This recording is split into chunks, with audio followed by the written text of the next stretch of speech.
Tim penyidik Kejaksaan Tinggi Sumatera Selatan melakukan penggeledahan di kediaman tersangka Syarifuddin yang beralamat di Jalan Utama RT 50 RW 10 Kelurahan Demang Lebar Daun, Kecamatan Ilir Barat 1, Kota Palembang pada Selasa 25 Mei 2021 sekitar pukul 14 waktu Indonesia Barat.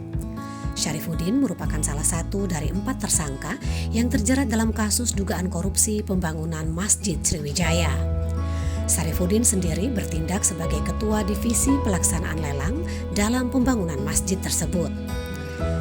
Dari hasil penggeledahan yang berlangsung 1 jam lebih itu, penyidik menyita 1 koper yang berisi surat-surat yang ada hubungannya dengan kasus yang menjerat tersangka.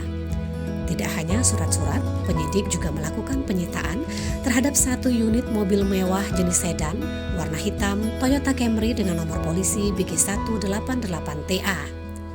Kasipenkum Kejati Sumsel Khaidirman mengatakan kegiatan yang mereka lakukan merupakan rangkaian penyidikan terhadap adanya dugaan tindak pidana korupsi pembangunan Masjid Sriwijaya Palembang. Lebih lanjut, ia mengatakan untuk mobil tersangka yang mereka sita nantinya akan dilakukan pengecekan.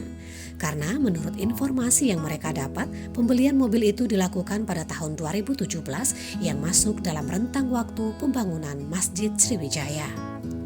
Laporan Diansyah dari Kota Palembang untuk Anda.